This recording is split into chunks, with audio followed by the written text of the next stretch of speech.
Hello friends, solid state physics की इस video में आपका स्वागत है। इस वीडियो में हम बॉडी सेंटर्ड क्यूबिक क्रिस्टल के बारे में पढ़ेंगे। इससे पिछले वीडियो में हमने सिंपल क्यूबिक क्रिस्टल के बारे में देखा था। इस वीडियो में हम अंतः केंद्रित घनीय क्रिस्टल के बारे में जानेंगे। अंतः केंद्रित घनीय क्रिस्टल में एक परमाणु के 8 कोनों पर 8 परमाणु स्थित होते हैं। एक परमाणु जो कि इस संरचना के बीच में स्थित है, इसके 8 कोनों पर 8 परमाणु स्थित है। अगर हम इसकी यूनिट सेल की बात करें तो इसकी यूनिट सेल के केंद्र में एक परमाणु है तथा 8 कोनों पर परमाणु का 1/8वां भाग अवस्थित है। इस वीडियो में इस unit cell body centred cubic की यूनिट सेल के जिन कैरेक्टरिस्टिक के बारे में हम पढ़ेंगे वो कुछ इस तरह से हैं। कोऑर्डिनेशन नंबर, समन्वय संख्या, लेटिस कांस्टेंट, जालक नियतांक, volume of the unit cell, एकक कोष्ठिका का आयतन क्या है। साथ ही हम जानेंगे number of atoms per unit cell, एकक कोष्ठिका में परमाणुओं की संख्या कितनी है। Volume of atoms per unit cell, उस एकक कोष्ठिका में परमाणुओं का कितना आयतन है। साथ ही इस वीडियो में हम देखेंगे परमाणविक संकुलन गुणांक, atomic packing fraction body centred cubic crystal की। बॉडी सेंटर्ड क्यूबिक क्रिस्टल में वॉइड स्पेस कितना होता है, अर्थात जो हमारी यूनिट सेल है उसमें परमाणु जो स्थान घेरते हैं उसके बाद जो उसमें रिक्त स्थान बच जाता है वो कितना है। साथ ही इस वीडियो में हम प्रिमिटिव सेल के फंडामेंटल वेक्टर्स भी देखेंगे और बॉडी सेंटर्ड क्यूबिक क्रिस्टल की प्रिमिटिव सेल का वॉल्यूम, आयतन भी ज्ञात करेंगे। तो चलिए स्टार्ट करते हैं। समन्वय संख्या। क्रिस्टल में किसी परमाणु के चारों ओर समान दूरी पर स्थित निकटतम परमाणुओं की संख्या समन्वय संख्या कहलाती है, कोऑर्डिनेशन नंबर कहलाती है।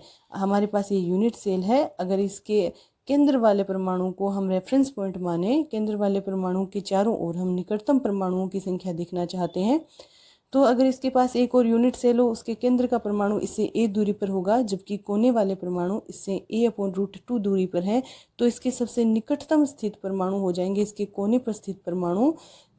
तो कोने पर स्थित परमाणु होंगे, ऊपर वाले फलक पर अगर हम देखें तो 4 परमाणु इसके कोने पर स्थित हैं और नीचे वाले फलक पर भी 4 परमाणु इसके कोने पर स्थित हैं। तो इस तरह से इस सेंटर वाले एटम के चारों ओर निकटतम परमाणुओं की संख्या हो जाएगी 8। कोऑर्डिनेशन नंबर को n से प्रदर्शित करते हैं तो बॉडी सेंटर्ड क्यूबिक क्रिस्टल के लिए n हमारे पास आ जाता है 8। अब बात करते हैं लेटिस कांस्टेंट की यूनिट सेल के बॉडी सेंटर्ड क्यूबिक क्रिस्टल की। तो बॉडी सेंटर्ड क्यूबिक क्रिस्टल के लिए अगर हम इसके जालक नियतांक को देखें तो इसके कोनों पर स्थित परमाणुओं के बीच की दूरी a है, जो जालक नियतांक कहलाती है। यहाँ पर देखिए इसके कोनों पर परमाणुओं के बीच की दूरी a है, तो फलक का विकिरण पाइथागोरस प्रमेय से हमारे पास आ जाता है √2a। यहाँ पर हम देख सकते हैं कि ये हमारे पास यूनिट सेल के फलक के विकिरण की लंबाई है √2a और इस घनीय संरचना की ऊंचाई है a। तो इस यूनिट सेल की का मुख्य विकिरण हो जाएगा पाइथागोरस प्रमेय से √3a। तो इसका मुख्य विकिरण आ चुका है √3a। अब हम इसे एकक कोष्ठिका की परमाणु वाली संरचना को अगर देखते हैं तो हमारे पास संरचना इस तरह की है, जिसके केंद्र में एक परमाणु स्थित है और कोनों पर 8 परमाणु हैं। तो यहाँ पर अगर कोने वाले परमाणु को देखा जाए तो कोने वाले परमाणु की इसमें त्रिज्या है r और जो केंद्र पे परमाणु है इसका व्यास है 2r और एक कोने पे और परमाणु स्थित है r। तो ये r, 2r और r दूरी मिलकर किसके इक्वल है √3a के। तो यहाँ से √3a इक्वल्स टू हो जाएगा r + 2r + r। तो यहाँ से √3a कितना हो जाएगा 4r। तो a की वैल्यू हम निकाल सकते हैं 4r/3। इस तरह से हमारा जालक नियतांक लेटिस कांस्टेंट a आ जाता है 4r/√3।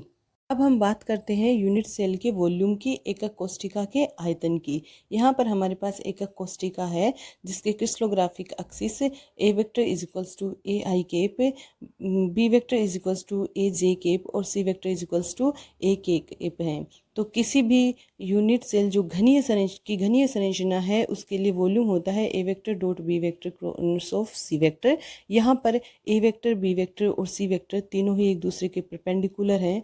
तो इस घनीय संरचना का वॉल्यूम हो जाएगा a³, जहाँ a जालक नियतांक है और उस a की वैल्यू हम पुट कर देंगे 4r/√3। इस तरह से इस एकक कोष्ठिका का हमारे पास आयतन आ जाएगा v = 64/3√3 × r³। तो इस तरह से हम एकक कोष्ठिका का आयतन ज्ञात कर सकते हैं। अब हम देखते हैं यूनिट सेल में परमाणुओं की संख्या कितनी है, एकक कोष्ठिका में एटम्स कितने हैं।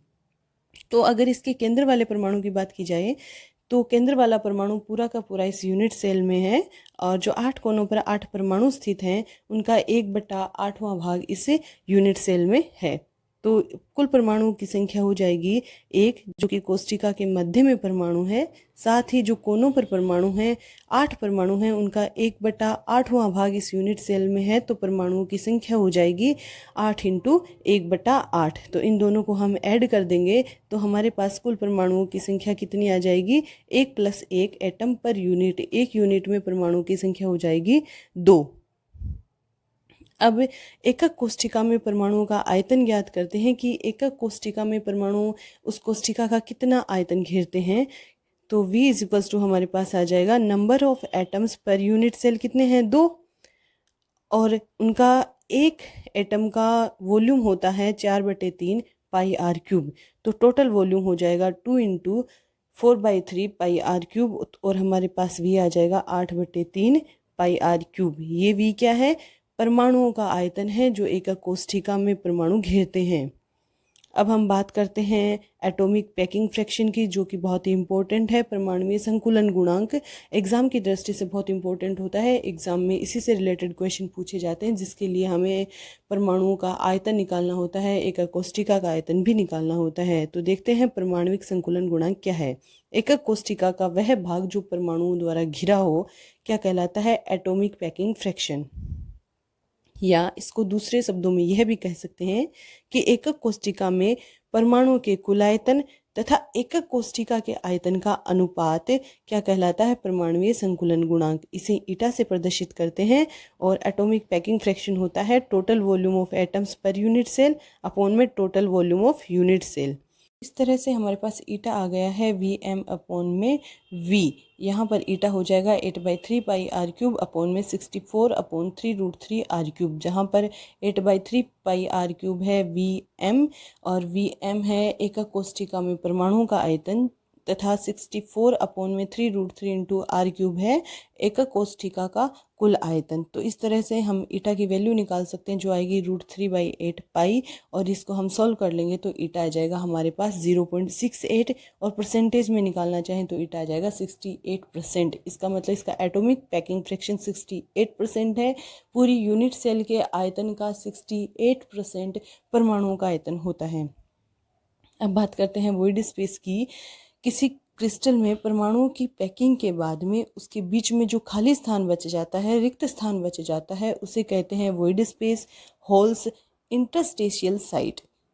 तो वॉइड स्पेस की हम बात करें तो वॉइड स्पेस का फॉर्मूला हो जाएगा 1 - ईटा × 100, और यहाँ पर हम ईटा की वैल्यू रख देंगे 1 - 0.68 × 100। तो ये परसेंटेज में हमारे पास वॉइड स्पेस आ जाएगा 32%। मतलब यूनिट सेल का 32% ऐसा भाग होता है जो खाली होता है, जिसमें परमाणु स्थित नहीं होते हैं। अब हम बात करते हैं fundamental vectors of primitive cell, अभाज्य कोष्ठिका के मूलभूत सदिश। तो पहले हम देख लेते हैं अभाज्य कोष्ठिका के लिए शर्त क्या है, उसकी कंडीशन क्या है। तो किसी भी यूनिट सेल या किसी भी सेल के प्रिमिटिव सेल होने के लिए कंडीशन है कि वह न्यूनतम आयतन की कोष्ठिका होनी चाहिए, उसका वॉल्यूम कम से कम होना चाहिए, कुल परमाणुओं की संख्या 1 होनी चाहिए, साथ ही वह अभाज्य स्थानांतरण सदिशों से परिभाषित हो, प्रिमिटिव ट्रांसलेशनल वेक्टर के द्वारा वो डिफाइन किए हुए होने चाहिए। तो हमारे पास ये यूनिट सेल थी। जब हमने यूनिट सेल में कुल परमाणुओं की संख्या देखी थी तो यहाँ पर परमाणुओं की संख्या 2 आई थी, इसलिए वह यूनिट सेल क्या नहीं हो सकती, प्रिमिटिव सेल नहीं हो सकती, क्योंकि प्रिमिटिव सेल के लिए कंडीशन है कि उसमें कुल परमाणुओं की संख्या कितनी होनी चाहिए, 1 होनी चाहिए। तो हम क्या करेंगे, इस यूनिट सेल से अभाज्य कोष्ठिका निकालेंगे, प्रिमिटिव सेल के लिए हम वेक्टर निकालेंगे। तो अगर हम बात करें इसके एक कोने वाले परमाणु की, तो इसके एक कोने वाले परमाणु के पास में जो सबसे पास जो परमाणु स्थित है वो है इसके केंद्र वाला परमाणु, और संपूर्ण क्रिस्टल में ऐसे ही बहुत सारी यूनिट सेल होंगी। तो इस कोने वाले परमाणु के लिए इसके साइड वाले यूनिट सेल में भी एक केंद्र में परमाणु होगा, नीचे वाली यूनिट सेल में भी एक केंद्र में परमाणु होगा। इस तरह से हम इसकी प्रिमिटिव वेक्टर निकाल सकते हैं। तो इसमें कुछ इस तरह का होगा, जहां अगर हम इसको रेफरेंस पॉइंट माने, जो रेड वाला परमाणु दिखाया गया है, हमने कोने वाले परमाणु को रेफरेंस पॉइंट लिया है, तो यहाँ से एक ए वेक्टर की डायरेक्शन में हो जाएगा, दूसरा इसके साइड वाली यूनिट सेल में बी वेक्टर हो जाएगा और तीसरा हो जाएगा सी वेक्टर। तो यहाँ से हम ए vector, B vector, C vector निकाल सकते हैं। तो हमारे पास ए वेक्टर आएगा a/2 माइनस आई के प्लस जे के प्लस में के के। बी वेक्टर हो जाएगा a/2 आई केप माइनस जे के प्लस में के केप। सी वेक्टर हो जाएगा a/2 आई के प्लस जे केप माइनस के केप। यहाँ पे आई जे के यूनिट वेक्टर हैं। अब हम इस अभाज्य कोष्ठिका का आयतन निकालना चाहते हैं। तो हमारे पास इस प्रिमिटिव सेल के primitive translational vector A vector, B vector, C vector आ चुके हैं। तो यहाँ से हम किसी भी अभाज्य कोष्ठिका का आयतन निकाल सकते हैं। अभाज्य कोष्ठिका का आयतन को हमने ओमेगा से दिखाया है। ओमेगा होता है A vector dot B vector cross of C vector. तो पहले हम B vector cross C vector निकालेंगे। तो B vector cross C vector हो जाएगा a²/4। तो यहाँ पर ये I cap J cap K cap है, ये मिसप्रिंट हो गया है, यहाँ पे I cap J cap K cap है। तो हम यहाँ पे बी वेक्टर और सी वेक्टर को लिख देंगे। तो हमारे पास B vector cross C vector हो जाएगा a²/4 2 जे के प्लस 2 के केप। यहाँ से हम अभाज्य कोष्ठिका का आयतन ओमेगा निकाल सकते हैं। ए वेक्टर रख देंगे a/2, तो ये हो जाएगा a³ 8। ए वेक्टर हो जाएगा माइनस आई के प्लस जे के plus K cap dot product of B vector cross C vector, जो कि कितना है 2j plus 2k cap. a²/4 को पहले ही मल्टीप्लाई कर दिया है। तो यहाँ से हमारे पास ओमेगा आ जाएगा a³ 8 × 4 a³/2। तो हमारे पास बॉडी सेंटर्ड क्यूबिक क्रिस्टल के कैरेक्टरिस्टिक आ चुके हैं। इसका कोऑर्डिनेशन नंबर है 8।